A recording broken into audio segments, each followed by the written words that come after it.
Web Rádio Estação da Luz de Natal apresenta semanalmente o programa Vida e Abundância. É um programa excepcional, com os irmãos Henrique de França e Diego de Jesus, ambos de Brasília, Distrito Federal, e ele nos traz aí uma quantidade enorme de experiência, de informações, principalmente o Henrique, que trabalha com as pessoas que infelizmente caem nos vícios das drogas, etc., e ele nos traz essas narrativas, esses ensinamentos, esse despertar de consciência. É realmente um trabalho excepcional. E nós reproduzimos esse trabalho aqui na página Estação da Luz Espírita, que não tem fins lucrativos. O objetivo é a divulgação da doutrina. E agora eu convido você para mais esse programa espírita, Vida e Abundância, acalmando as tempestades, com Henrique de França e Diego de Jesus na Web Rádio Estação da Luz. Simplesmente excepcional. Vamos ao programa? De Menezes.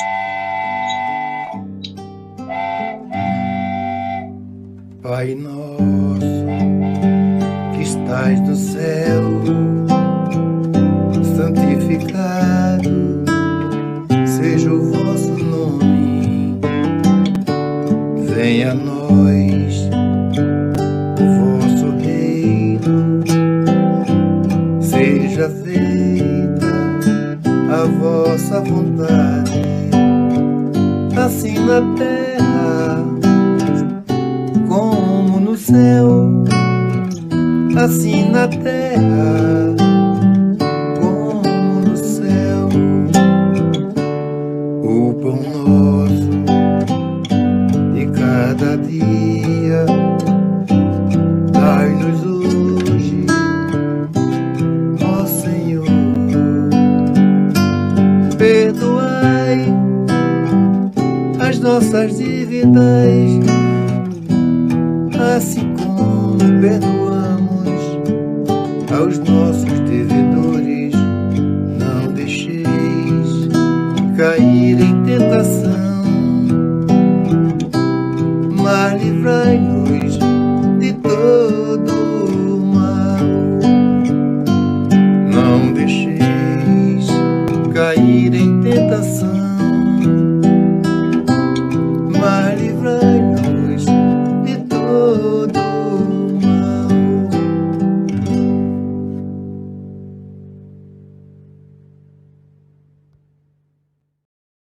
Muito boa noite a todos que estão conosco aqui pela Web Rádio Estação da Luz, direto do Rio Grande do Norte para todo o Brasil, todo o planeta aí pela rede www. Aqui é Henrique França, apresentador do programa Vida e Abundância. Saúdo a todos também aqui pelo Instagram da ONG Salve a Si, a qual estou recentemente empossado como novo presidente. Sou fundador da entidade.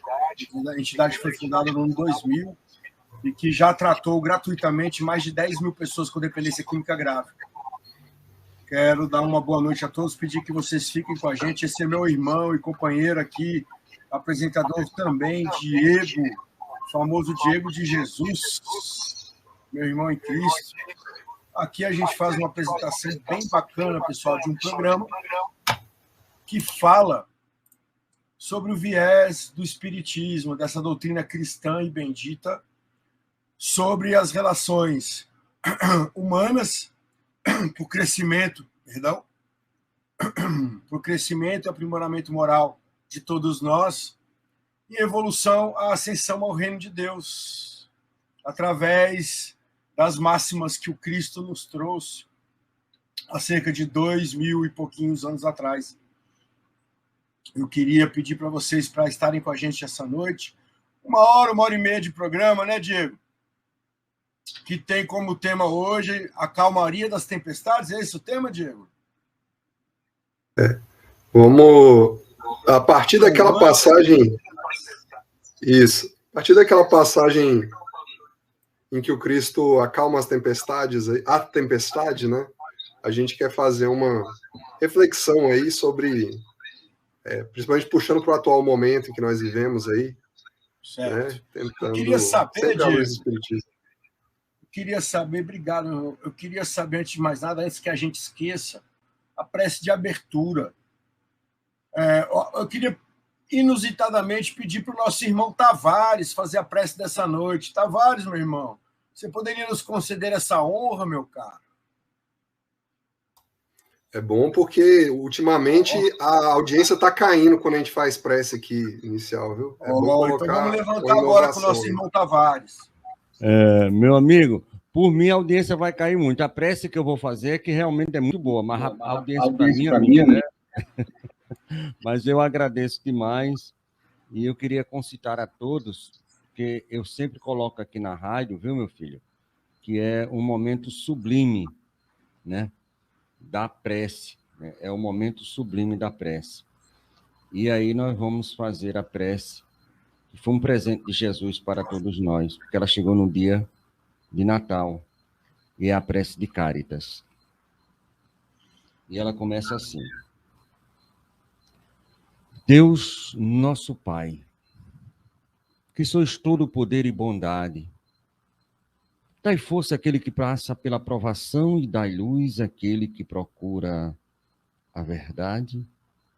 Ponde no coração do homem a compaixão e a caridade. Dai ao viajou a estrela guia, ao aflito a consolação e ao doente o repouso. Pai, dai ao culpado o arrependimento, ao espírito a verdade, a criança o guia, ao órfão o Pai. Senhor, que a vossa bondade se estenda sobre tudo o que criastes. Piedade, Senhor, para aqueles que não vos conhecem e esperança para aqueles que sofrem.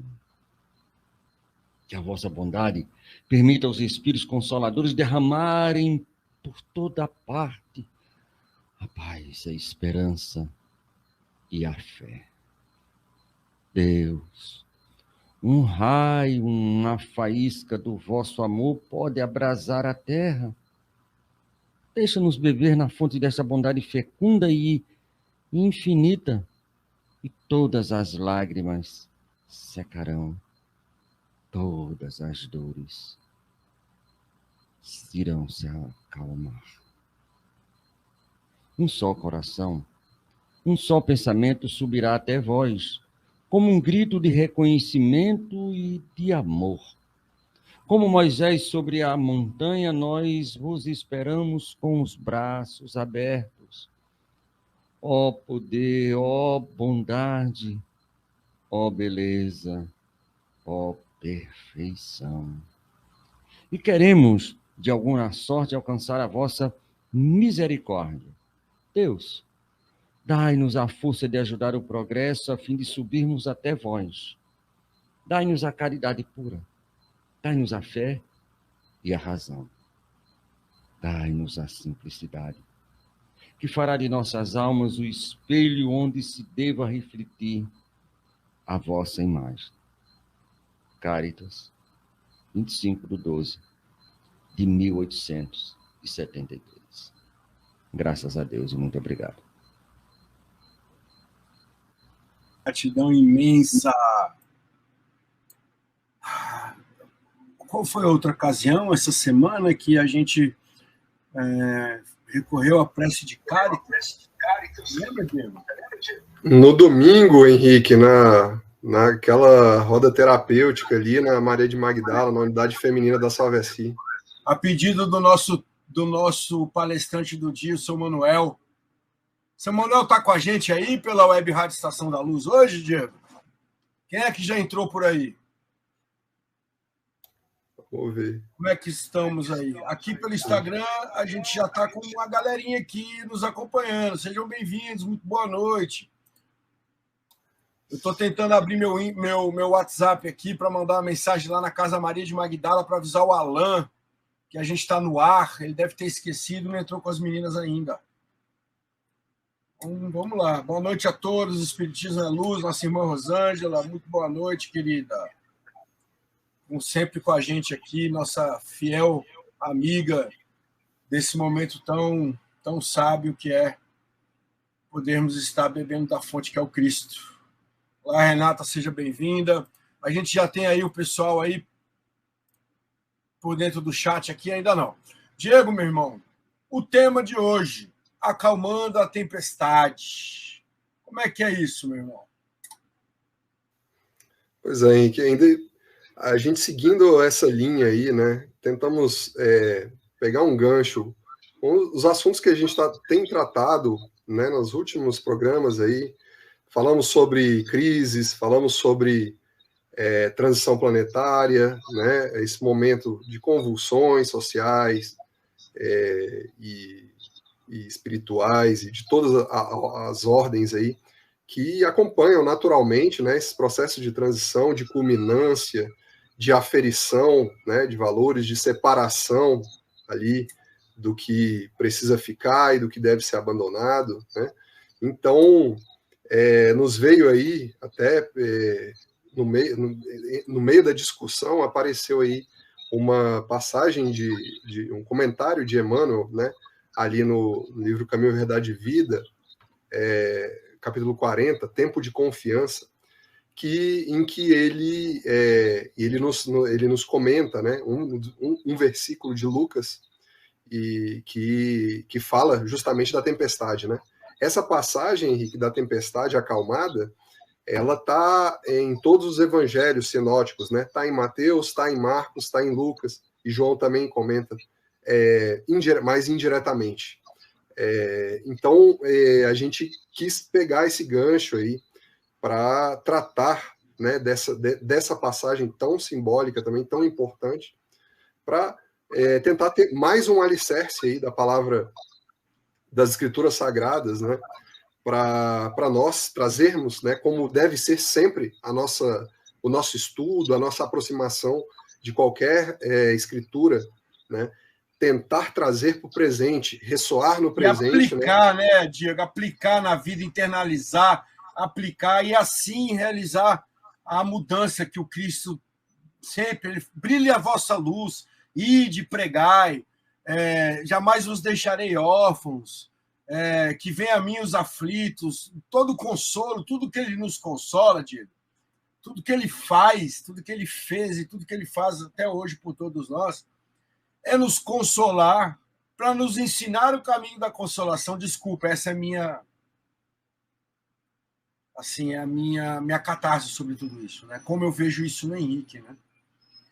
O Cristo, ele que é o Consolador prometido, que é o governador celeste, o governador da terra, o nosso grande modelo da humanidade, para mim é simples. Para mim é simples o conceito, mas é complicado de realizar, principalmente estando na carne, que é aí que está o grande pulo do gato, podemos colocar assim, né? Aprendermos a ser o consolador, assim como Cristo é. É ser consolador, é cuidar das pessoas, cuidar do próximo, acolher, amar, cuidar, proteger, amparar e também direcionar para o caminho do Cristo. Aqui é a grande escola dos consoladores, planeta Terra. Planeta prisão, planeta escola, escola dos consoladores, assim como o mestre é. Boa noite para quem está chegando, pelo Web Rádio, aqui pelo Instagram da ONG. Henrique Diego, Vida e Abundância. E você, Diego? Você coaduna, meu irmão, com a minha catarse?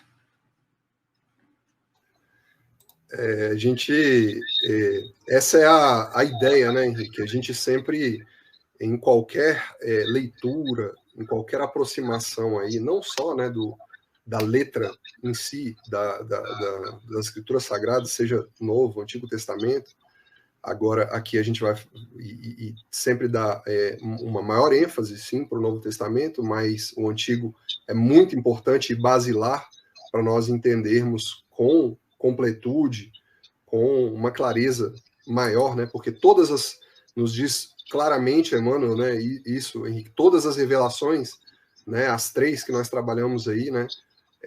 Nós dividimos didaticamente dentro do Espiritismo, desde Moisés e os profetas, passando pela própria vinda do Cristo e o trabalho de seus apóstolos, até a chegada do outro Consolador prometido, que vem ser codificado por meio da doutrina espírita, por meio de Kardec, e todos os espíritos, obviamente, né, superiores que o auxiliaram.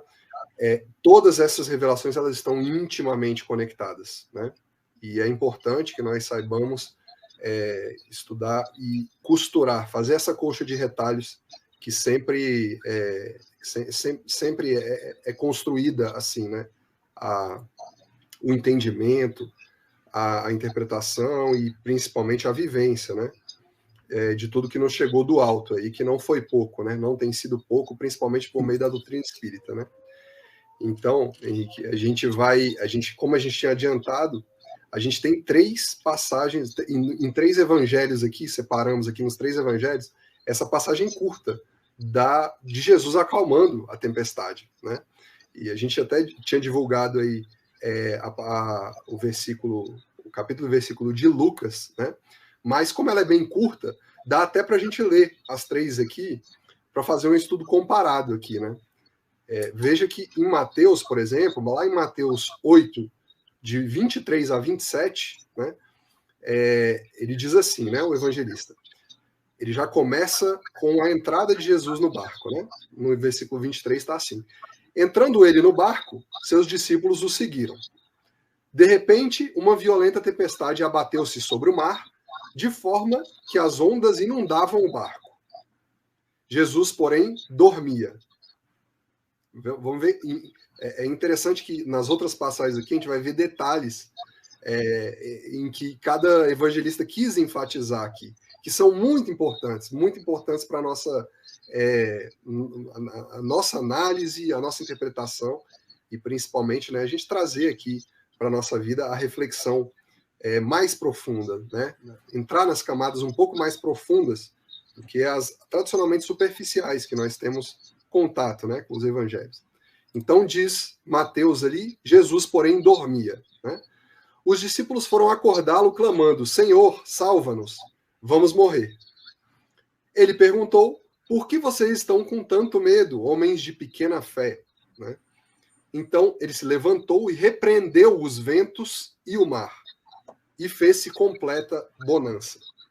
A gente vai ver nas outras passagens aqui que os outros evangelistas, aqui, principalmente Lucas, ele vai colocar, Marcos, perdão, ele vai falar exatamente as palavras que o Cristo teria proferido para acalmar. Isso é bem importante para a gente, né?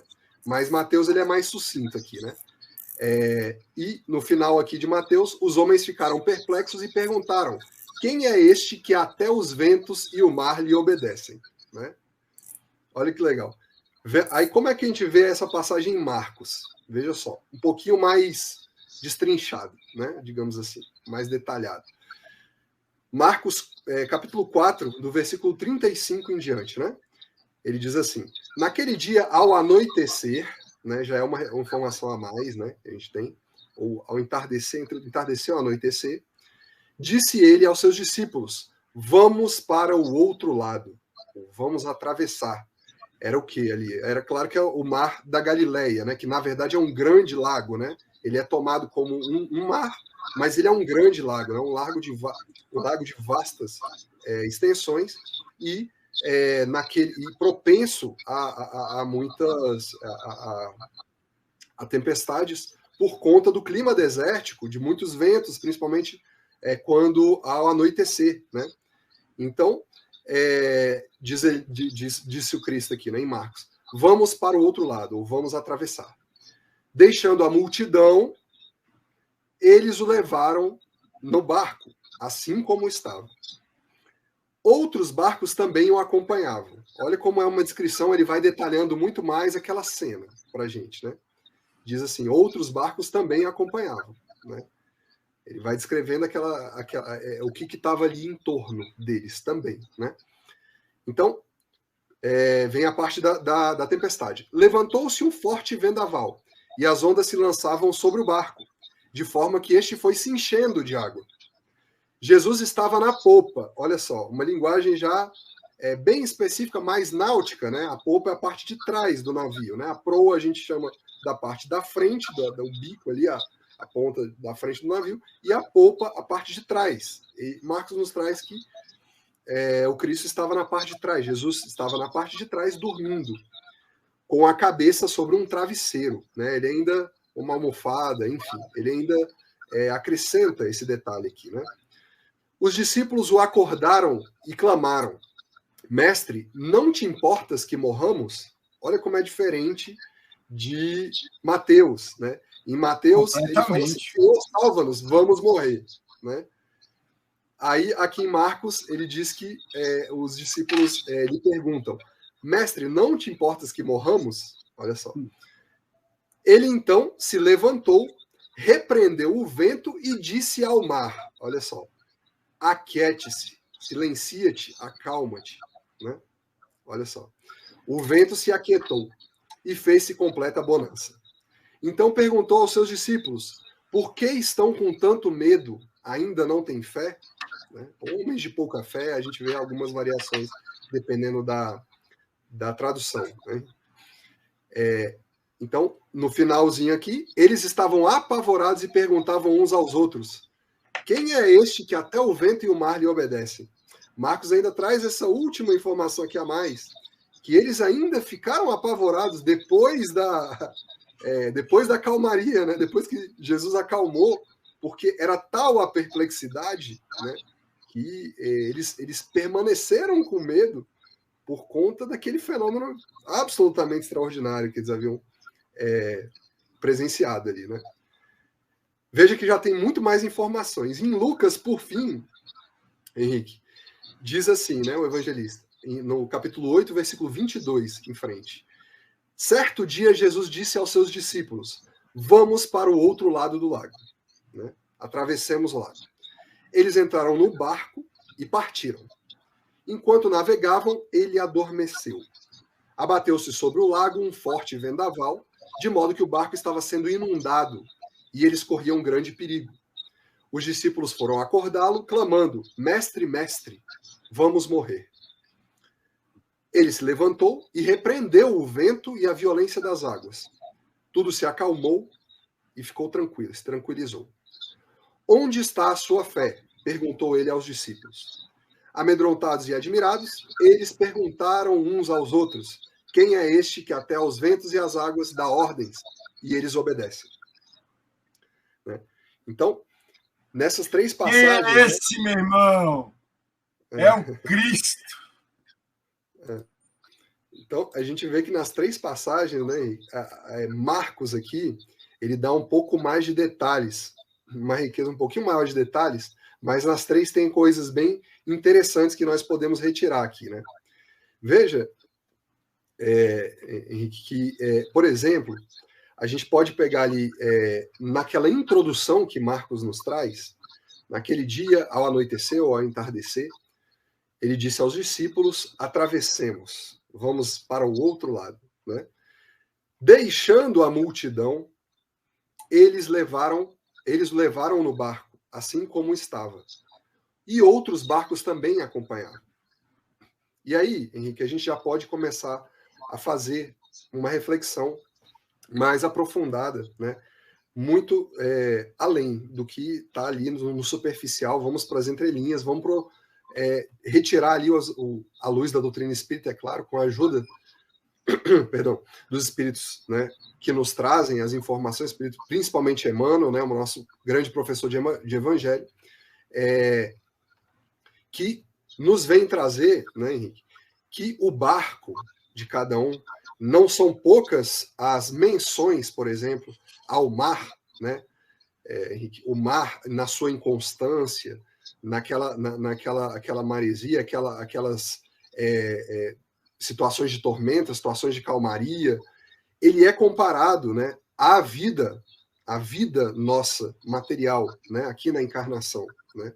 A vida material é sempre comparada ali em muitos trechos aí do Antigo, do Novo Testamento, à vida, à encarnação, né, a estar na matéria. Por quê? Porque nós temos as famosas vicissitudes, são inconstâncias, são reveses, são flagelações, são, né, incômodos aí, situações que nós temos que lidar na vida material. As misérias humanas, né, Diego? Naturalmente nos fazem aí adquirir experiência, entrar em contato com variadas situações e variadas provações, né? Então, o mar, nós sempre podemos entender dessa forma, né? Aqui no simbolismo, né, evangélico aqui, né? E o barco, então, Henrique, o que seria o barco? Seria o que nós usamos para atravessar esse mar da vida, né? Temos que ter, cada um de nós, um barco, né? Esse barco seria o nosso corpo físico mesmo, né? É o nosso barquinho, é o que a gente usa para singrar esses mares, né, da vida material. Se o mar é a vida material, o barco é o que nós usamos para atravessar a vida material, né? Então, diz aqui, né, Marcos, deixando a multidão, eles o levaram no barco. E os outros barcos também o acompanhavam, ou seja, havia, né, ali outros barcos, né? Não estavam sozinhos, não estão sozinhos no bar, né, da vida. Mas eles deixaram a multidão naquele momento. Veja que isso é simbólico, né? Quando sempre que a gente vê aqui um deixar a multidão, um se afastar da multidão, a gente pode remeter o nosso pensamento a estar num momento de introspecção, de reflexão, né? De concentração, né? De busca do alto, de busca de orientação, né? Enfim, e um aspecto muito importante, Henrique, do começo dessa passagem, né, que muitas vezes passa batido, é o Cristo sempre, em todos os evangelhos aqui, é o Cristo que toma a iniciativa, o Cristo entra primeiro no barco. Isso é muito simbólico para nós, né? Nossa, porque muito forte. Ele já está no barco, né, Henrique, há muito tempo. Ele é o primeiro. Nós, né, Diego? Ele habita em nós, né, meu irmão? Exatamente. Esse é um viés interpretativo muito interessante também. O fato dele ele estar no barco, ou seja, de estar dentro de nós já.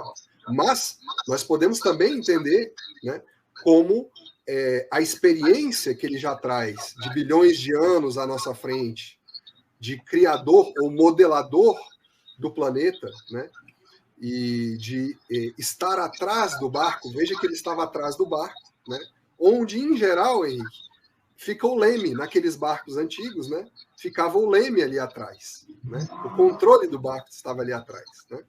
Mas, veja, ele se encontrava dormindo quando estava naquela calmaria e Jesus dormindo, né? Em nenhum momento no Evangelho a gente vê Jesus dormindo, muito pelo contrário. Nós lembramos aqui, por exemplo, do governador de Nosso Lar, lá no livro Nosso Lar, quando explicam ali, esclarecem a André Luiz, que ele e a ministra Veneranda, né, eram os únicos ali da colônia que não descansavam em momento algum. Eles simplesmente não descansavam. O descanso do espírito elevado. E veja a diferença que nós estamos falando de elevação espiritual entre o governador do orbe, né, o governador espiritual do orbe, e o governador de uma colônia que é Nosso Lar, né? Uma colônia que nem é das colônias mais elevadas, né, dentre as aqui da Terra, né? Então, veja que não faz sentido a gente pensar num Jesus dormindo. Isso aqui é uma figura, obviamente, né, para nós pensarmos, né, Henrique? Enquanto estava tudo bem, tudo calmo, nós deixamos aí, né, o Cristo interno nosso adormecer, né? Nós negligenciamos, nós não buscamos interação. Muito boa o paradoxo, né? A conexão, né? A gente abandonou o Cristo dentro de nós, ele vai falar o quê? Não quer me ajuda, não quer seguir em frente, não quer melhorar, estagnou, que a gente sabe que a evolução do ser, ninguém retorna, né? Ou estagna ou evolui, né? Estagnou, Jesus dormiu dentro da gente. Está querendo evoluir, está querendo melhorar, são milhares de literaturas que falam. Quando estás buscando o teu aprimoramento moral, o trabalho dos irmãos espirituais é incansável. Porque, gente, não é a luz que brilha dentro de nós. Eu acredito muito nisso, Diego. Não é a luz que brilha dentro de nós, mas é a observância do tanto que a gente quer melhorar, o que eles observam na gente, que os nossos anjos da guarda observam na gente, olha a ânsia desse cara de melhorar, olha como ele está querendo ser uma pessoa melhor, como ele quer mudança, como ele está buscando a sua melhoria. Então, eu acredito muito nisso. Não é a luz que a gente brilha agora, mas o quanto que a gente quer ser melhor, né? Diego, antes da gente prosseguir aí, vamos parar aí no Jesus dormindo, porque a gente está procrastinando. Vamos parar aí por enquanto. Aqui na Web Rádio Estação da Luz tem uma pergunta da Érica Silva, de Vila de Ponta Negra, Natal. Repete a pergunta dela aí, Diego, que essa eu que vou responder. Verdade. Essa aqui foi para você mesmo, Henrique. Olha lá. Érica Silva. As drogas em si aumentam as possibilidades da mediunidade? A sensibilidade mediúnica? Veja só. Ficar mais aflorada, né? Vejo o bêbado conversando sozinho, né? Todo mundo já viu isso alguma vez, essa cena, né? Infelizmente, essa infeliz cena, né? Mas sim, como se tivesse alguém com ele ao lado, né? Essa pergunta é recorrente, né, Henrique, aqui no meio espírita, né?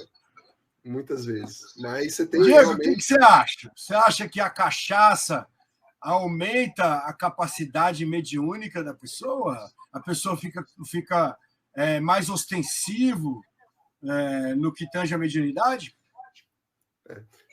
Você vai ter já experimentou isso muitas vezes na pele, né, Henrique? Ninguém melhor que você para responder. Mas eu me arrisco aqui, né? Solta aí. Por não ter a sensibilidade mediúnica que você tem, obviamente, né? Eu ainda vou me arriscar aqui, né? A falar. E eu também eu pensava nisso, né? É uma pergunta que algumas vezes eu me fiz, porque eu via também outras correntes religiosas, né? Também adicionarem a bebida alcoólica ali aos rituais, né? Antes de práticas mediúnicas ou durante as práticas mediúnicas, né? E eu ficava me perguntando, né? O porquê disso? Se isso era realmente, né? Era favorável à prática mediúnica? Tudo indicava que não, né? É claro que o álcool nós sabemos que pelos relatos hoje dos espíritos, né? Que desencarnam e vêm aí por meio dessa vastíssima obra do espiritismo nos contar como está do lado de lá e os efeitos da ingestão da bebida alcoólica, né? Nós sabemos que é uma condição muito infeliz, né? Então, algo está errado aí, né, Henrique? Não é bem por aí, né? Essa pergunta ela é muito boa, Diego, o pessoal que nos assiste, e eu vou responder ela com várias respostas, tá? A primeira é o seguinte: tudo é padrão vibratório. Quem se conecta a nós se conecta através da afinidade, de um padrão de afinidade. Então, se nós estamos levando uma vida correta, honesta, justa, procurando ser a nossa melhor versão todo o tempo, buscando os ensinamentos do Cristo, independente da religião, buscando viver o Cristo, buscando viver a recuperação, buscando viver a sobriedade, buscando viver a ajuda ao próximo, a caridade, a bondade, a fraternidade. E se a gente tem alguma mediunidade, né, que mediunidade nada mais é que ser mediano, estar entre o céu e a terra, mas com uma sensibilidade onde se consegue conectar o alto conosco, não porque a gente pediu para ele se conectar, mas porque existem em nós a capacidade de fenômeno, né? A mediunidade ostensiva ela pode ser de várias categorias, pode ser a psicofonia, que é a incorporação, pode ser a psicografia, que é escrever, pode ser vidência, que é ver espíritos, a audiência, que é escutá-los, tem a de clarividência, que é profetizar, como os pastores falam, estou profetizando, enfim, existem várias, né?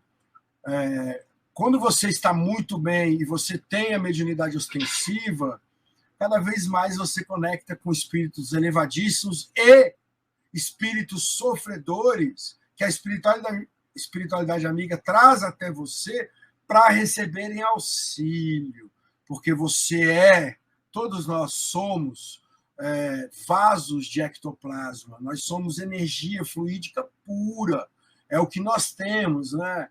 E essa energia fluídica, ela auxilia irmãos que estão em erraticidade na sua evolução, quando eles estão rendidos e pedindo ajuda, e são removidos até o que a gente chama de pronto-socorro espiritual, para poder sair da erraticidade e começar a seguir para um caminho que leva ao reino espiritual, para depois reencarnar na Terra, para ajustamento das suas dívidas pretéritas. Por quê?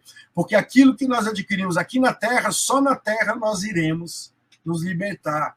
E nós somos quem? Nós somos o que nós espalhamos, nós somos o amor que nós promulgamos, a caridade que nós realizamos, a bondade que nós extenuamos, que nós externalizamos, perdão. Nós somos vibração pura, né? Nós não somos a conta bancária, o carro na garagem, a casa, não, isso aí são bens materiais transitórios, efêmeros. E me desculpa dizer para você, se você não sabe ainda, isso é ilusão, porque a nossa morada não é na Terra. Aqui está todo mundo morador de rua, porque a nossa casa é em outro planeta, certo? Essa pergunta ela é muito importante, e eu respondo ela em muitas palestras sobre dependência química, alcoolismo vinculado ao espiritismo. Por quê? Porque a gente vê pessoas nas ruas extremamente alcoolizadas ou sob influência de substâncias psicoativas como crack, cocaína ou outra droga, que estão fora de si, praticando diálogos verbalizados altos com quem não está lá. Bem, um quadro patológico é a esquizofrenia refratária, que promove isso, né? E outras formas de esquizofrenia também, né? Que não é minha área, eu não sou psiquiatra. E, por outro lado, são as obsessões que se tornam possessões pelo espiritismo, pela sagrada e bendita doutrina espírita. O que isso quer dizer? Quer dizer que espíritos em erraticidade, espíritos que desencarnaram pelo abuso de álcool e outras drogas, que não querem seguir uma colônia espiritual, não querem entrar para um pronto-socorro espiritual, para receber apoio, cuidado, amparo, se melhorarem, começarem a se estudarem, para depois voltar na Terra para ajustamento das suas condutas pretéritas, querem continuar usando. Por quê? Porque quando desencarna pelo uso, pessoal, não tem jeito, a abstinência vem com mais força. O desejo de usar vem com mais força. Por quê? Porque um dos maiores motivadores da abstinência não é só a ausência da substância no corpo, não. Não. É o pior fator de todos. É o reconhecimento de ter desperdiçado a sua vida pela prática repetida da insanidade de viver sob influência de substâncias, ter destruído suas relações familiares, e principalmente quando desencarna e fala, nossa, agora me foi dado o entendimento do que eu tinha me comprometido antes do meu processo reencarnatório anterior, do que eu iria fazer na Terra. Meu Deus, eu não fiz nada daquilo, estava tudo à minha frente para eu realizar. Não, eu fui destruir mais uma oportunidade bendita dada pelo Cristo. Meu Deus. Então, essa culpa, esse ressentimento, esse autojulgamento, tudo isso faz o espírito em erraticidade estar enlouquecido. E o Hugo Abreu fez outra pergunta fortíssima aí. Gente, hoje vai bombar aqui. E tem uma outra pergunta aqui da Fabiana Louça, aqui no Instagram também. E esse espírito, ele está tão arrependido do que fez, ele está com tanto ressentimento consigo próprio, que ele ainda tem a opção de, ou ao invés de ir para o umbral e permanecer lá para o seu aprimoramento moral, até que se renda profundamente, né? Porque vai para o Vale dos Suicidas. Morrer usando é suicídio indireto. Né? Diferente de dar um tiro na cara, ou pular de uma ponte, ou se enforcar, morrer usando também é suicídio, é óbvio. Então, esse espírito, ele vê que eu quero usar. Aí é dado a ele meios para que ele volte à Terra e aqui ele vampirize pessoas que estão usando. Aí é importante falar, pessoal, que esse fenômeno, são várias as literaturas que falam que para cada espírito encarnado usando álcool ou droga aqui na Terra, tem no mínimo 7 Você está tomando a sua dosezinha de uísque, o seu copinho de vinho em casa, inocente. Tudo bem, você tem um padrão vibratório elevado. Você está chamando. Você está falando, pessoal, pode se conectar comigo e curtir comigo. Principalmente se você bebe sozinho, que é o caso desses irmãos. Eles querem companhia. Quem bebe sozinho, gente, fala para mim. Me diz se eu estou errado, que eu mudo meu nome. Quem bebe sozinho, quer beber sozinho? Não, quer companhia. E a companhia nem sempre ela está encarnada. Na maioria das vezes, isso, Leidiane, muito forte, na maioria das vezes são espíritos desencarnados que se vinculam a nós e vampirismo. Aí, a relação de vampirismo é o seguinte, eu tomo uma garrafa de vinho, vamos dizer, eu não, né, que eu estou em sobriedade há 13 anos, 11 meses, e dia 10 de maio eu vou fazer 14 anos limpo. Mas vamos lá, é só por hoje, um dia de cada vez. Se eu tomo uma garrafa de vinho sozinho, eu só vou sentir o efeito, eu encarnado, de 1/4 dela. E o restante vai ser subdividido com os espíritos que estão me vampirizando em erraticidade. Sendo que são muitos, o efeito neles é muito mais fraco ainda. Cria-se, então, uma relação de compulsão espiritual pela substância deles conosco. Não, vamos beber mais, mas eu vou tomar só uma tacinha. Não tem pessoa que fala, vou tomar só uma tacinha? Não sacia, toma 20. Pega o carro alucinado e se mata ou mata alguém. Por quê? Porque esses espíritos querem a sua companhia, querem a nossa companhia. Quanto mais... Nossa, tem uma frase muito forte. Quem é que gosta de se lascar sozinho? Vou usar esse termo um pouco chucro. Quem é que gosta de se lascar sozinho, gente? Ninguém gosta. Se tem alguém usando... Semana passada me ligou a esposa de um ex-acolhido, uma pessoa querida, que eu amo de paixão, talvez esteja aí assistindo a gente por um dos canais. Poxa, o cara concluiu o tratamento com êxito, ia ser o primeiro aniversário da filhinha dele, cara, ele sóbrio. 3 ou 4 dias antes, ele foi para casa do amigo, porque o amigo estava usando sozinho, pilhou, ele não aguentou, foi lá, chegou lá. E quem é que estava lá com esse amigo esperando ele?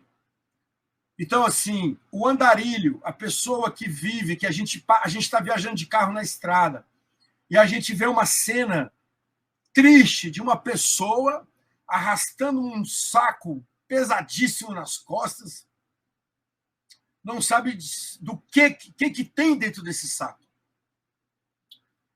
E o cabelo cheio de dreadlock, todo esgrenhado, descalço, sujo, sol, a pino, e a pessoa arrastando aquilo e conversando sozinho. Quantas vezes eu diminuí a velocidade, parei, desci do carro. Gente, inúmeras vezes, dei toda a água que eu tinha no carro para aquele irmão, perguntei se você não quer uma carona.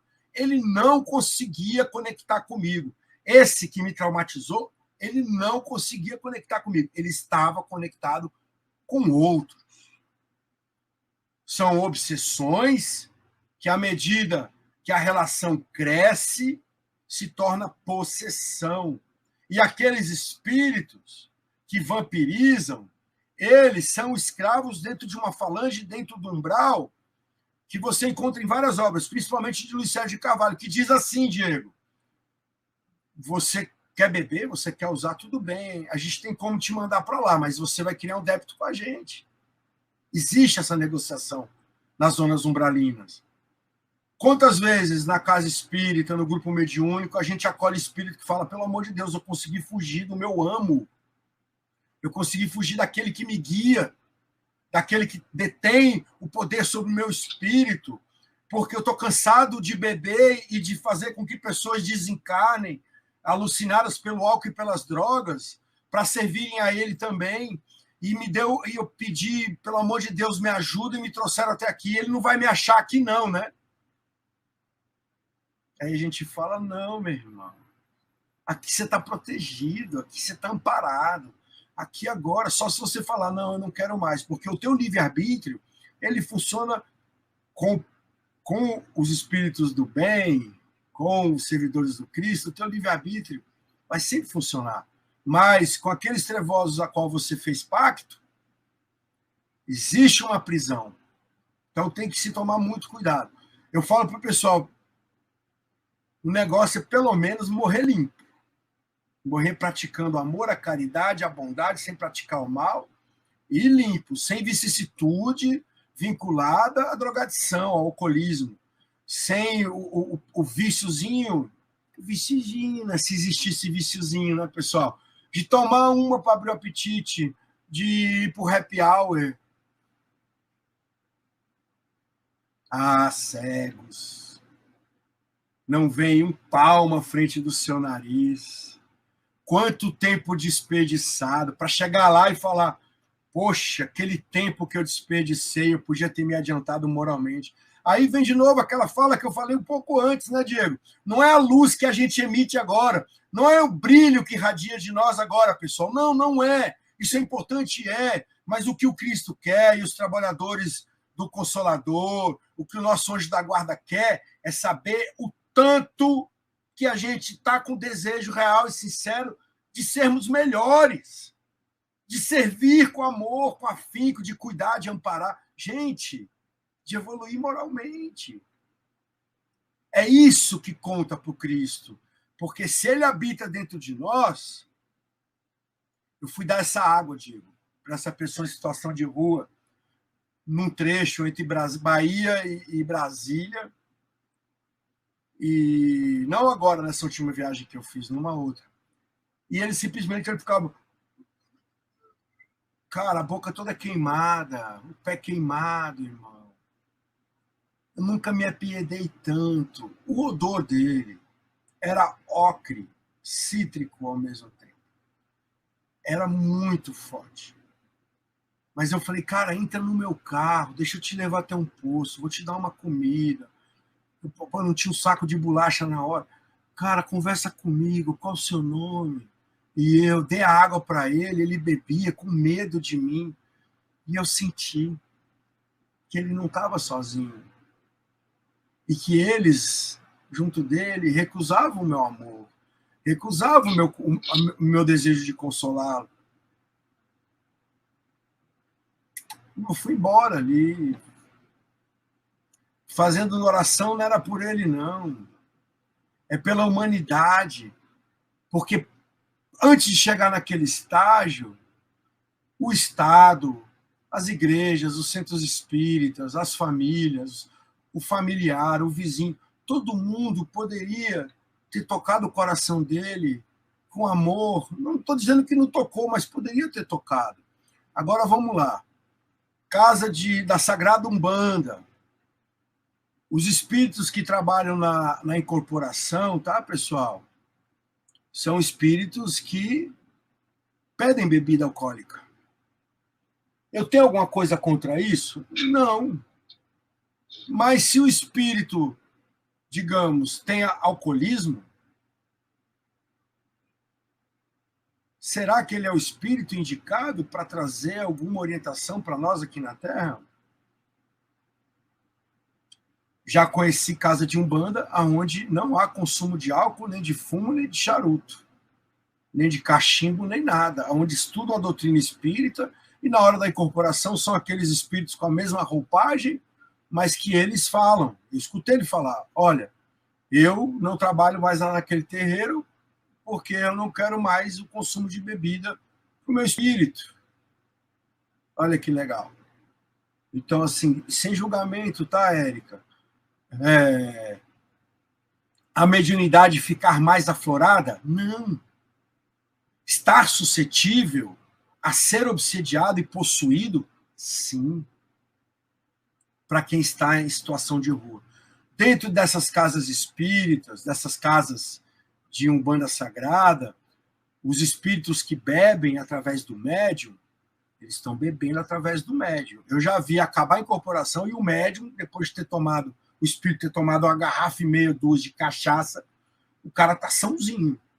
Inclusive, dirigir para ir para casa, sem problema algum, já vi. E eu não quero adentrar nesse campo. Estou dizendo só o que eu já vi. Aí tem o caso aqui, ó, Diego, antes da gente seguir com a leitura, já teve caso dentro do trabalho de rua? Antes eu quero ler uma que veio aqui de cima, Diego. Cadê? Ih, cara. Ah, tá. É da Fabiana Losso, ô Henrique. Ela diz assim, ó. Aqui na minha cidade não damos esmolas porque dizem que os pedintes usam para comprar drogas.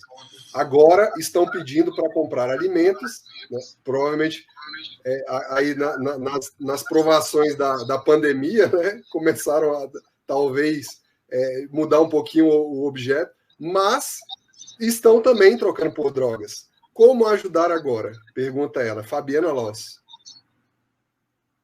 Legal. Vou responder essa, Diego. Sim. Essa é outra tabuzão, né? A gente que trabalha com população de rua, com abordagem, com cuidados com pessoas em situação de vulnerabilidade extrema, a gente fala, não dá dinheiro, porque dinheiro é a moeda direta para a pessoa fazer uso de substância, certo? Existe a pessoa em situação de rua que ela está na rua, para cima e para baixo, batendo perna, e a gente chama no termo técnico de usuário no fluxo. Ele está no fluxo. O que ele vai fazer com um saco de feijão? O que ele vai fazer com um saco de arroz na mão? Ele tá com o fogãozinho dele montado, no terreno baldio, ele está lá com a família dele, ele está comendo? Não. Ele está no fluxo, ele está no uso contínuo, ele precisa de moeda de troca, ele está barganhando, ele está pedindo. Então, você tem que avaliar isso. É melhor entregar o feijão para ele, o arroz, ou uma quentinha? E enquanto você entrega a quentinha, você pergunta, você está com fome, meu irmão? Olha, tem uma quentinha aqui, experimenta aí, vê se está bom. Não como desconfiança, mas para construir o vínculo, para entender a história dele, para saber que ele está ali para matar ou para morrer, e que se você chega e leva vida para ele, se você chega e leva um papo fraterno e fala, meu irmão, eu estava aí onde você estava, cara. Vamos nessa, vamos sair fora daqui. Você vai morrer desmoralizado na ponta de uma faca, na bala da polícia, ou você vai morrer de outros meios? Levar comida para a população de rua tem que levar afeto junto. Você ora em cima da comida, você faz ela com amor, você ora em cima dela, pede para os bons irmãos espirituais fluidificarem ela. Se você é evangélico, você pede para o Espírito Santo. Se você é católico, você pede para Maria. Você põe amor naquela comida antes de você levar. E você entregar arroz, feijão em saco, cesta básica, você leva para famílias instaladas nas suas precárias e temporárias residências para que eles possam se alimentar ali. E você vê o fogão, vê como eles vão cozinhar, sabe? Participa, se aproxima de verdade. Não tenha medo, tenha amor. Entregar com medo, melhor não entregar. Entregar para estar com o telefone atrás filmando, fotografando, para mostrar em rede social, mostrar para os amigos, misericórdia. Já tens o teu galardão. E se tu tem amor no coração de verdade, você sai do seu sofá, cara, pelo menos uma vez por semana e fala, eu vou lá. Nem que seja 10 minutos. Vou comprar 10 pacotes de batata. E vou entregar um por um com calma, eu vou tentar conversar com a pessoa. Você comece assim. Fabiana, dinheiro não. Cuidado. Isso é importante falar. Cuidado com quem pede para usar teu telefone. Cuidado com quem pede uma carona e você estiver sozinha, jamais. Quem pede remédio, pede para ver a receita, vai lá na farmácia, compra, entrega a medicação, vê para quem é que está doente. Ajuda com proximidade, não com distância, simplesmente para não ter que lidar. Não, lide. E o principal, o Cristo disse, é muito fácil você dar aquilo que te sobra. Dá aquilo que é caro a ti, aquilo que te falta.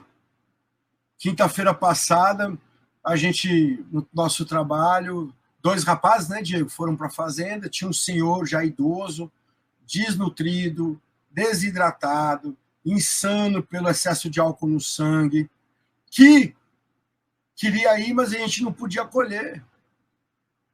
Aí eu falei para ele, então você vai lá para casa hoje. Para sua casa, Henrique? Eu falei, ué, minha casa tá limpa, não se preocupa não, cara, não tá suja não. Eu brinquei com ele, né?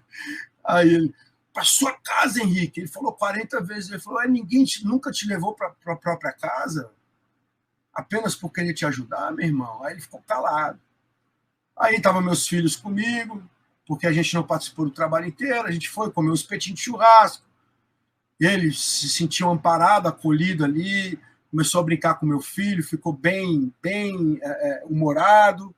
Quando chegou aqui em casa, eu botei ele no quarto, ele simplesmente chorou, me abraçou, me agradeceu. Eu perguntei para ele, quando foi a última vez que você deitou numa cama?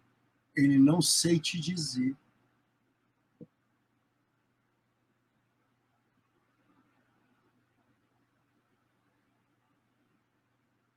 Fui dormir, né, Diego? A gente foi dormir. Né? No dia seguinte de manhã, eu cheguei lá 8 horas da manhã, na hora que eu abri a porta para a área de serviço, que ele dormiu nas dependências da secretária do lar, ele já estava em pé, prontinho, durinho, assim. Eu falei, ué, seu Francisco, você não falei para o senhor dormir à vontade aí, que eu te acordava? Ele, eu sou acostumado a acordar muito cedo com medo que me queimem.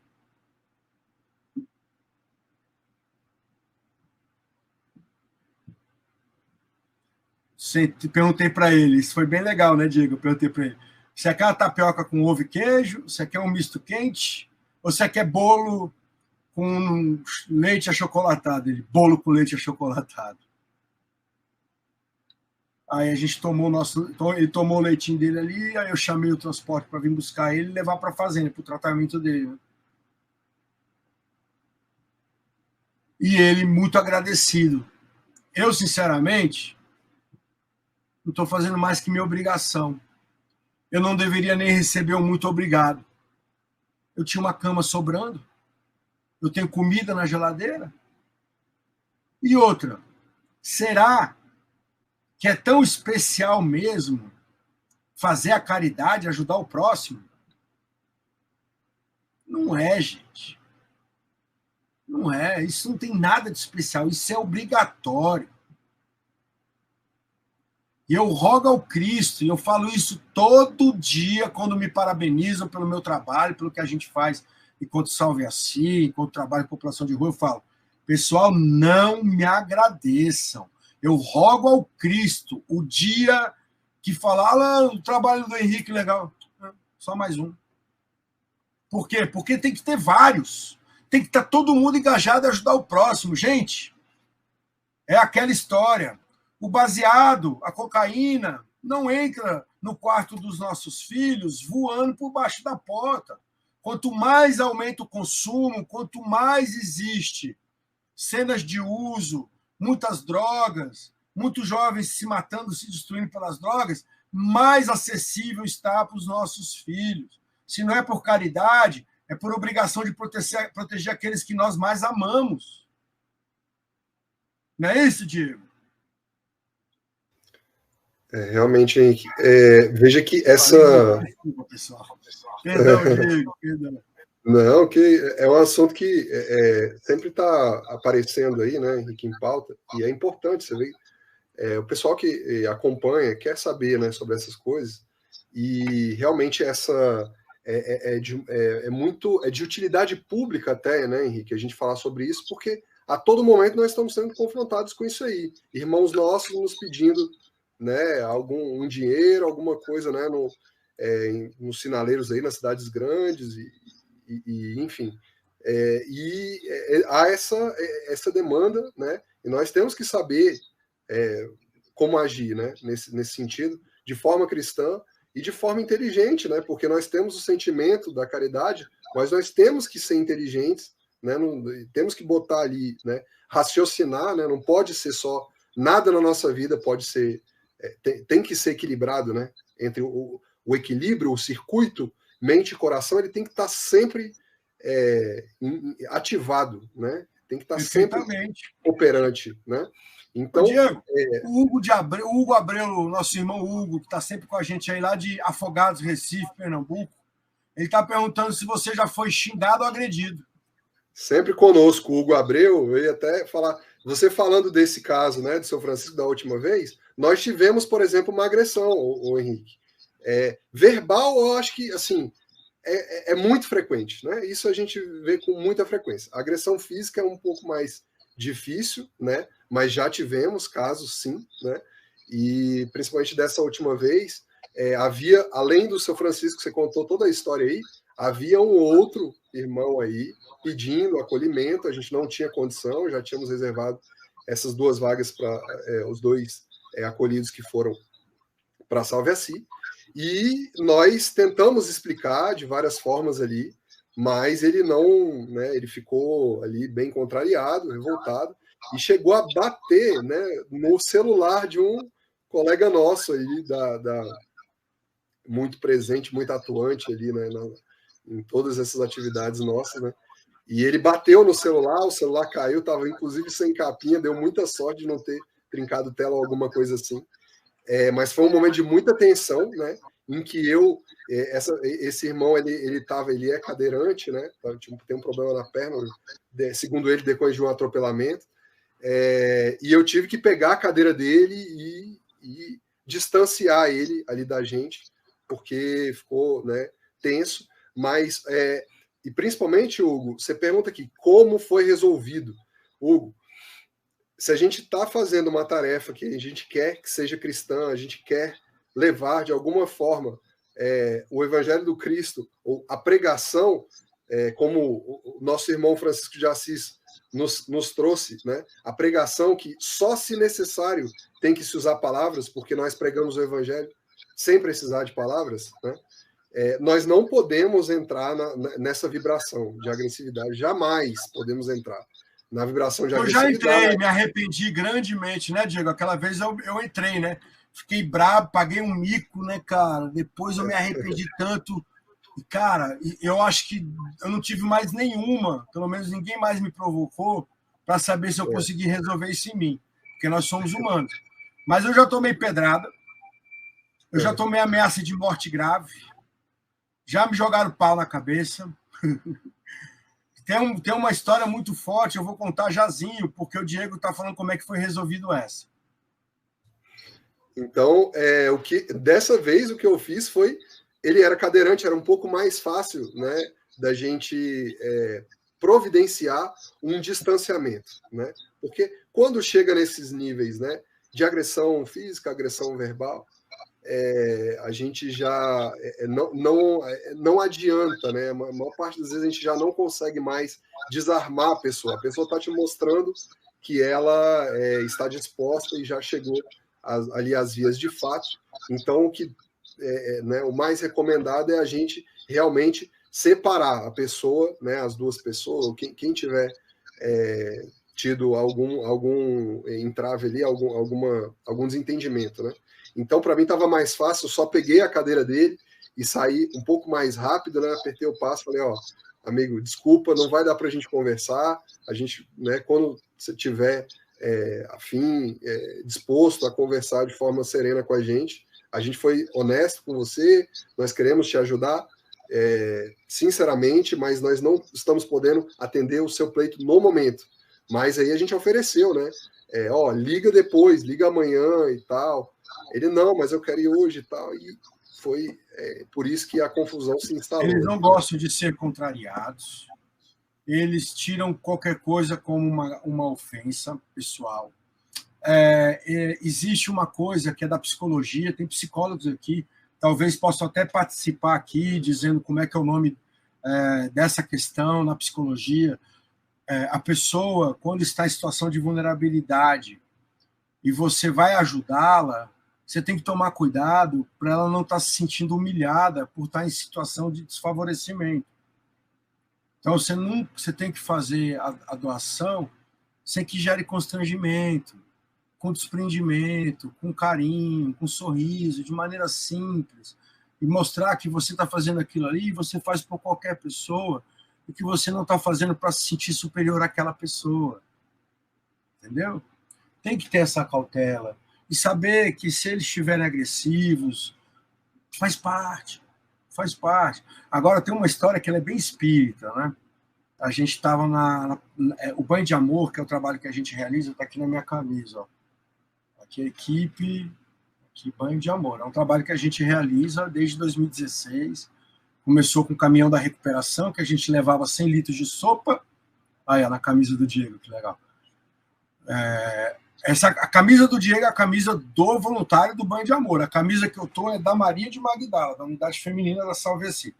E a gente estava, primeiro caminhão, levando a sopa, 100 litros de sopa, pães, música ao vivo, roupas, kits de higiene, cobertores. Até que a gente conseguiu construir o nosso chuveiro móvel, que se chama Banho de Amor, docemente apelidado de Cheiroso. Onde tem 4 chuveiros, a gente consegue, numa lapada, dar 45 a 50 banhos, né? Quentinho, 4 chuveiros preso no trailer, que eu puxo na caminhonete, a gente puxa na caminhonete. E antes de ter o chuveiro, a gente trabalhava ali na rodoviária de Brasília, também, além do setor comercial sul, e nós estávamos lá fazendo o trabalho, e próximo à escada rolante, quem conhece Brasília, na frente do Conjunto Nacional. Aí eu estou olhando lá do outro lado assim, sinto uma necessidade de olhar lá para o outro lado. E está vindo um senhor com mais de 50 anos, muito maltratado pelo alcoolismo, pela situação de rua. E ele vinha de lá, olhando no fundo do meu olho, xingando um monte de coisa. E uma irmã, companheira de trabalho, médium, olha que gracinha, o Cadu, o Carlos Eduardo. O Carlos Eduardo é da onde? Vai, põe de novo aí para nós. Vamos ver se ele consegue colocar de novo. Convida os pobres, os aleijados, os coxos e os cegos, e serás bem-aventurado, porque esses não têm com que te retribuir. Tá errado, Jesus? Estou brincando. Vou dizer assim, por quê, né?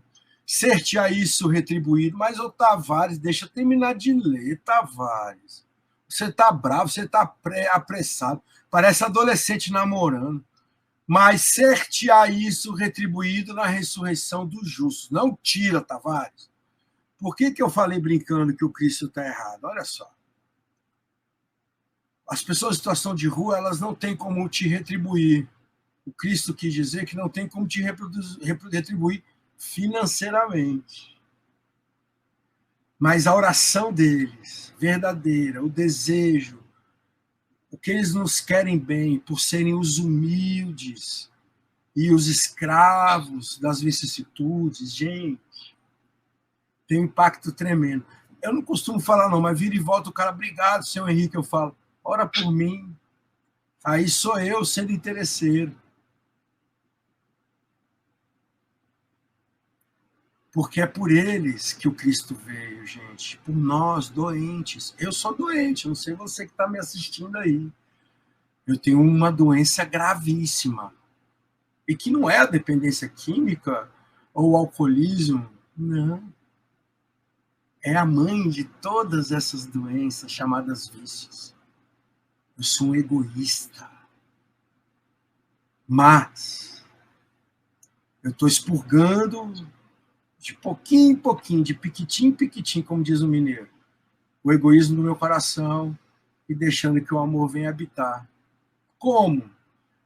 Na tentativa de ser um servidor fraterno na seara do Cristo, ajudando conforme ele deseja. Ainda que instrumento muito desafinado da vontade do Senhor. Então convide os pobres, os aleijados, os coxos e os cegos, e será bem-aventurado, porque esses não têm com que te retribuir, mas ser-te-á isso retribuído na ressurreição dos justos. Ou seja, o Cristo falou, na ressurreição dos justos. Olha a prova da reencarnação. Olha o tamanho da prova da reencarnação. Na ressurreição dos justos. Jesus, Lucas 14, 12. Aí esse senhor vinha lá de trás da escada rolante, já te contei essa história umas 40 vezes, né, Diego? Nem lembra, né? E ele vinha xingando, amaldiçoando, com um olhar de psicopata. Caramba, e eu, meu Deus do céu, e eu não conseguia tirar o olho, porque ele estava com o olho dentro do meu olho.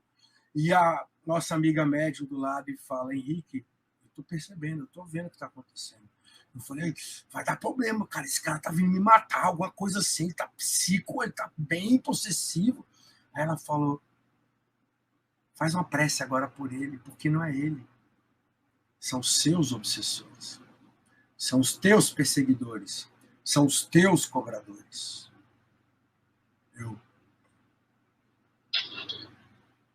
E eles querem mais é que você agrida ele, para você baixar o seu padrão vibratório e se desvincular do Cristo e ver que você é um fraco. Eles querem te humilhar. Essa é a maneira que eles... A única maneira que eles ainda têm de te humilhar. Vence essa que você vai transpor uma montanha. Rapaz, olha o momento de crescimento, de melhora na prática. Senhor, perdoa esse irmão, perdoa esses que obsediam ele. Pelo amor de Deus, Senhor, não deixe que ele me faça mal, porque eu não vou agredir de volta. Dessa vez eu aceito, Senhor, dar outra face. Foi a primeira vez que eu pensei verdadeiramente em dar outra face. E no que ele vinha, de repente, ele foi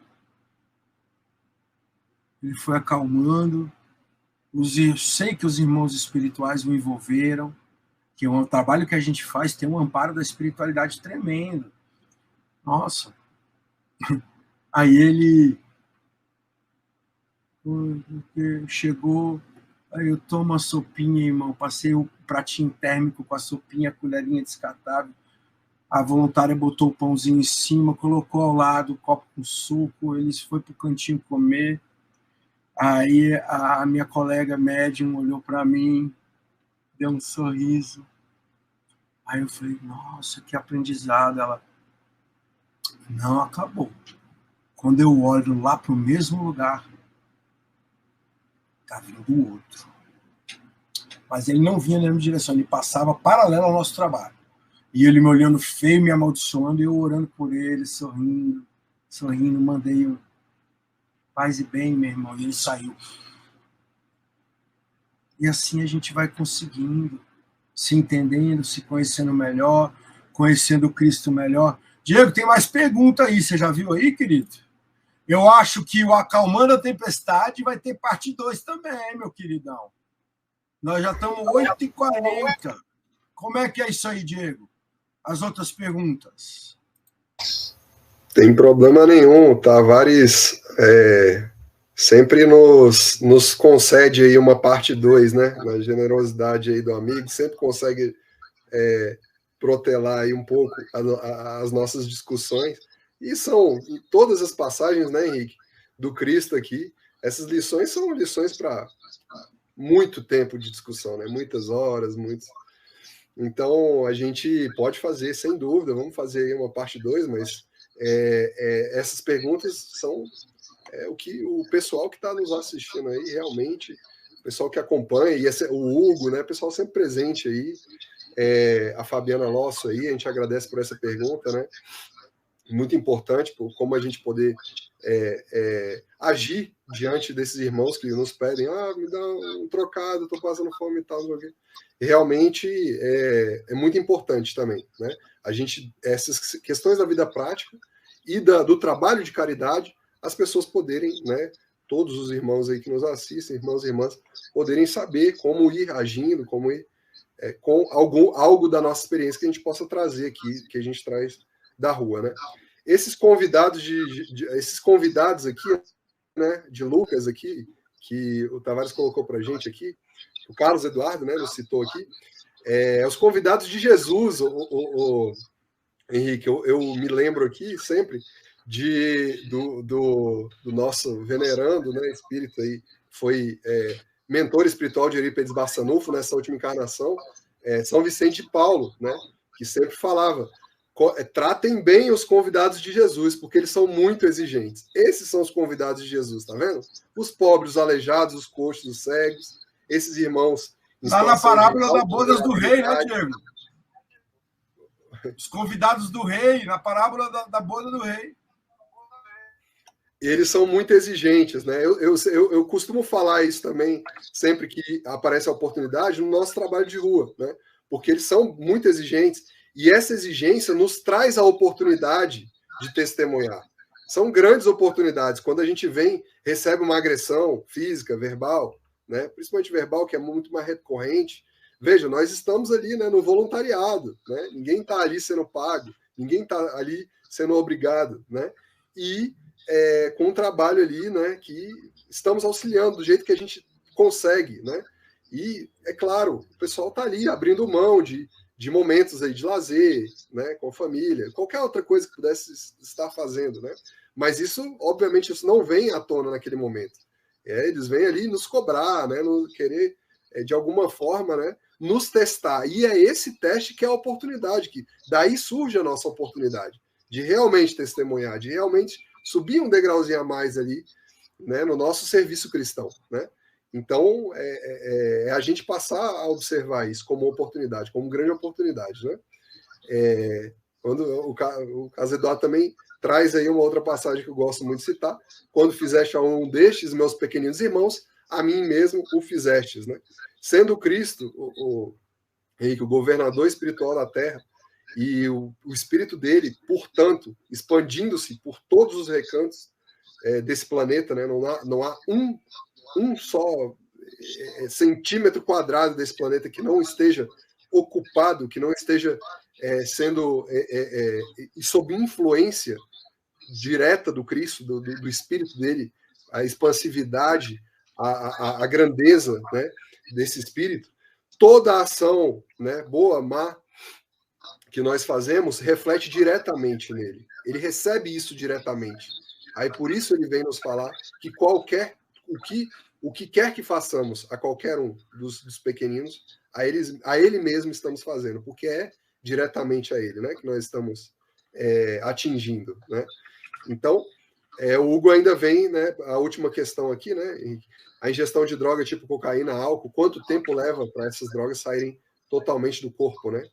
E aí tem uns prazos variáveis aí, né? Eu não sou nada especialista nisso aí, né? E às vezes numa resposta mais sucinta você possa esclarecer aí, né? Mas eu não tenho como responder.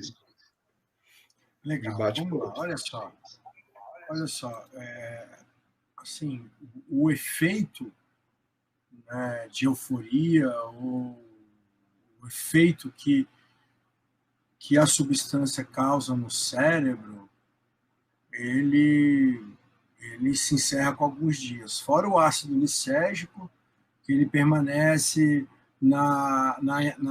entre a derme e a epiderme e pode ter, de novo, um pequeno efeito, uma dose bem menor do efeito, né? Do prazer que essa substância causa, que é o que o pessoal chama de flashback, né? Agora, a desintoxicação do corpo, ela demora muito tempo. Então, não tem mais traço nenhum. Pra você ter ideia, pelo teste de cabelo, consegue se captar, se fez uso de substâncias nos últimos 5 anos pelo cabelo, né? Agora, a retirada do corpo físico inteiro demora muito tempo. Agora, eu nem me preocuparia com isso. A preocupação maior é como isso drena de nós o fluido energético, também conhecido como ectoplasma, e nos diminui o tempo de permanência na Terra, a qual a gente tinha um compromisso no processo reencarnatório de nos prepararmos para isso e ficar na Terra até uma data, né, já pré-estabelecida, e o uso de substâncias reduz isso, né? É só você lembrar, o cigarro, cada cigarro, 1 minuto a menos de vida, né? Isso aí foi provado cientificamente. Agora, espiritualmente, o dano causado ao perispírito,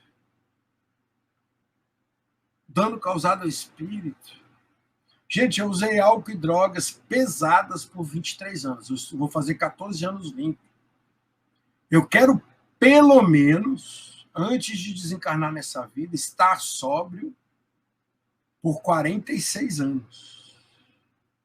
Ou seja, Faz o cálculo para mim, Diego, você que é bom.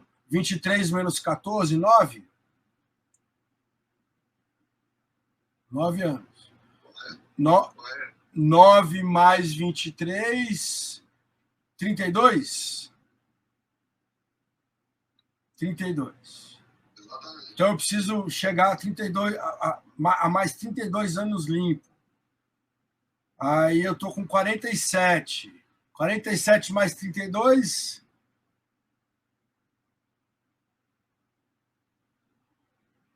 79.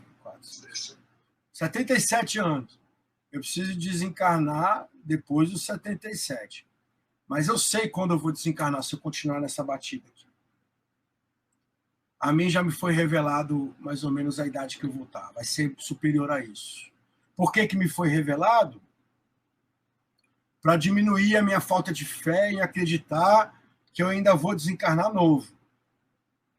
Porque eu sempre acreditei nisso.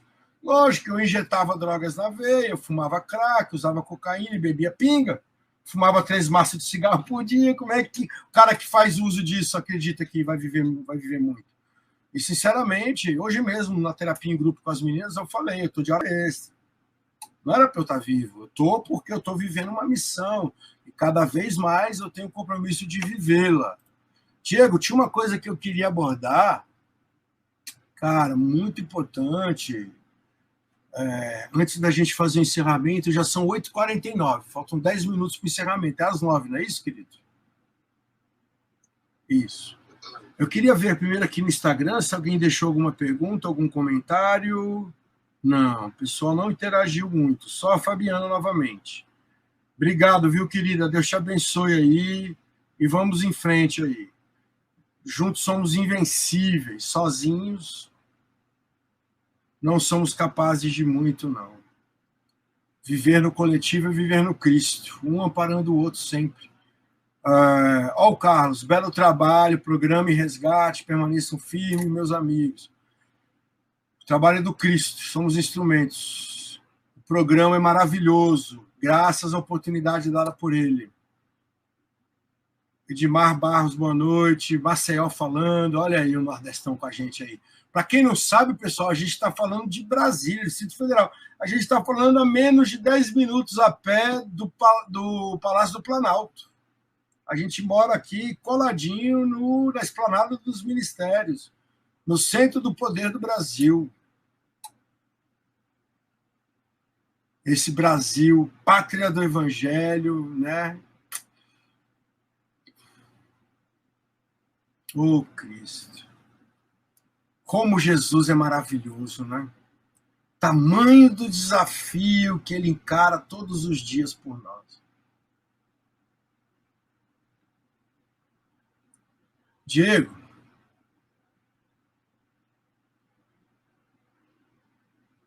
vai chegar o dia, cara.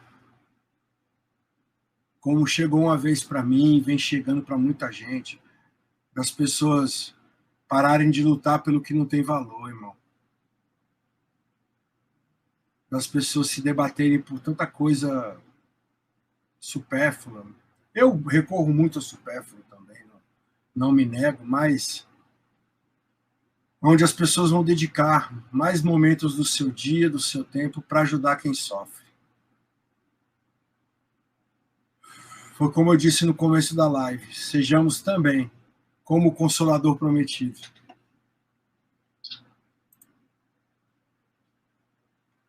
Hoje eu assisti uma peça de teatro encenado pelos meninos da Salve Assi, os Acolhidos. Inclusive,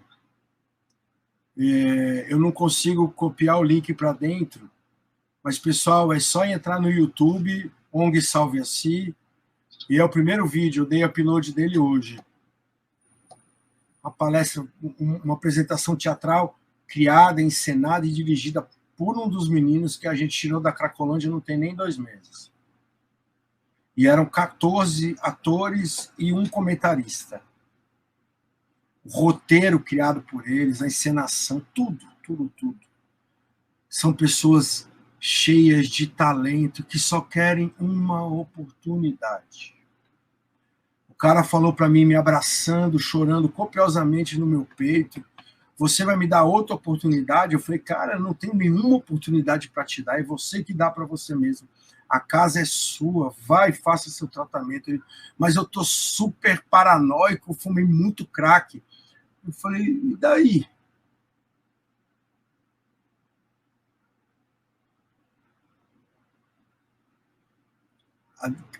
O centro de reabilitação não é para quem tem problema com droga? Você está consciente que você quer esse tratamento? Tô. Você está adentrando a realidade? Tô. Eu não vou nem repetir como estava. O Diego lembra. Foi o abraço mais bonito e mais gostoso que Jesus me deu até hoje. Porque, pessoal, quer ver a face do Cristo? Quem é de Brasília, cola com a Salve Assim. Quem não é, procura uma comunidade terapêutica, um trabalho com pessoas em vulnerabilidade, aí onde você mora. E entenda. Enquanto Jesus está dormindo no barco, é porque você não está fazendo uso dele na tua vida para acalmar tuas tempestades e você ser uma pessoa melhor. Diegão, suas considerações, meu irmão?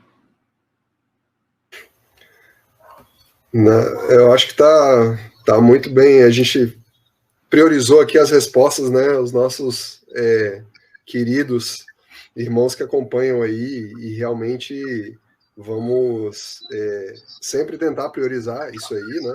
E o nosso assunto está aí. Segue na pauta, né? Vamos seguir. Se Deus quiser, nos der saúde e oportunidade, estarmos aí. E o Tavares puder fazer o nosso bannerzinho de novo, a nossa miniatura lá no YouTube, né? A gente vai continuar discutindo aí o nosso assunto das tempestades, que não é... Olha o Carlos Eduardo aí, ó. Sim. Driblando a dor.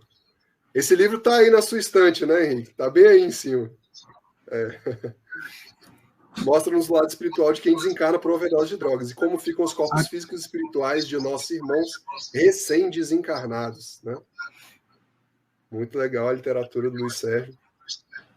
Literatura mais direta, assim, né? Uma linguagem um pouco mais direta, mais fluida, mais voltada também para o público mais jovem e tal. Muito legal citar. Luiz Sérgio, lembrando sempre, né, Henrique, é o patrono espiritual da unidade masculina da Salve Assim, né? Unidade Luiz Sérgio de Carvalho.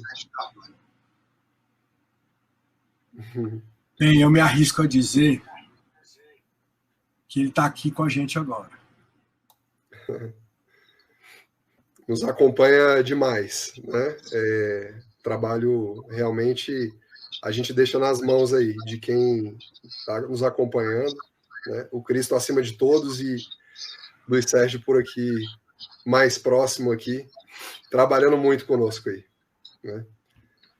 E agradecendo demais aí, né, Henrique, todas as participações, irmãs e irmãos que estiveram com a gente aí, muito boas perguntas, muito boas participações. Anunciamos aí o Acalmando a Tempestade, né, parte 2, na semana que vem, e vamos partir aí para nosso momento de oração. Se o Tavares tiver alguma sugestão também, nós gostamos aí, viu, Tavares? Pegou bem esse negócio aí de oração contigo aí, momento de prece contigo aí. E eu tenho aqui a Rosângela agradecendo a gente aí, do Espiritismo, canal Espiritismo é Luz. Gratidão a você, minha irmã. Toda a nossa gratidão a você. Eu queria aqui, Tavares, eu vou fazer uma prece aqui, que está no Evangelho segundo o Espiritismo, para os momentos de aflição. É muito, muito boa, me toca muito. É simples, direto, e pelo avançado da hora, a gente poderia ler aqui, se me permitirem, para a gente encerrar. Pode ser, Henrique? Lá no capítulo final do Evangelho segundo o Espiritismo tem uma coletânea de preces. Uma delas é essa aqui. Tá? Então, serenando aí nosso sentimento e entrando em vibração de profunda gratidão e vontade de serviço, né, a Deus, e que Ele nos auxilie por meio do Cristo, seu Filho amado, governador espiritual deste órgão, a passar pelos momentos, a que possamos passar pelos momentos de aflição da melhor forma possível. Lerei a prece aqui. Prece para os momentos de aflição. Deus onipotente, que vês as nossas misérias, digna-te de escutar, benevolente, a súplica que neste momento te dirijo. Se é desarrazoado meu pedido, perdoa-me. Se é justo e conveniente, segundo as tuas vistas, que os bons espíritos executores das tuas vontades venham em meu auxílio para que ele seja satisfeito. Como quer que seja, meu Deus, faça-se a tua vontade. Se os meus desejos não forem atendidos, é que está nos teus desígnios experimentar-me, e eu me submeto sem me queixar. Faze que, por isso, nenhum desânimo me assalte, e que nem a minha fé e nem a minha resignação sofram qualquer abalo.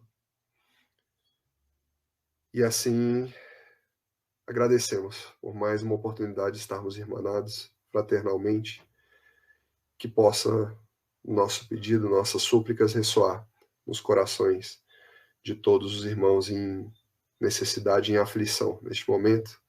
Que assim seja, graças a Deus, graças a Jesus.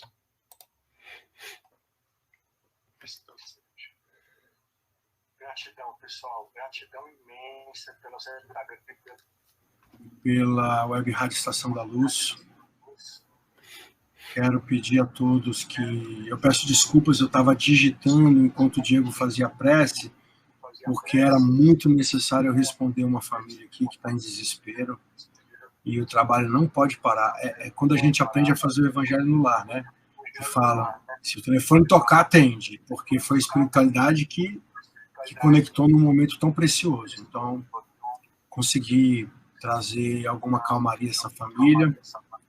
E as minhas sintonias, a minha prece por todos nós, eu faço daqui a pouco o meu recolhimento, e eu queria pedir para vocês para divulgar essa live, divulgar a Salve-se. Se você segue o Espiritismo é Luz, segue a Salve-se. Se você segue a Salve-se, não segue o Espiritismo é Luz, siga o Espiritismo é Luz, divulguem, entre no nosso canal no YouTube, a gente tem só 111 seguidores lá, acesse o nosso material. Talvez você não tenha alguém com dependência química em casa, maravilha, é raro, agradece a Deus e trabalha com a gente, para que outras famílias encontrem apoio e, dessa maneira, continuar a causar uma proteção em volta do seu lar, da sua residência, para que isso não chegue na sua casa. Já tenho outras 2 reuniões para fazer agora. Já estou te ligando. Vamos deixar a transmissão aqui do Tavares para o próximo, né, programa, Tavares. Até quarta-feira que vem, 19h30. Acalmando a Tempestade, parte 2, Diego Silva, Henrique França, Espiritismo é Luz, Driblando a Dor, Vida e Abundância. Um beijo enorme no coração de todos, que Deus abençoe grandemente. Obrigado, até aqui.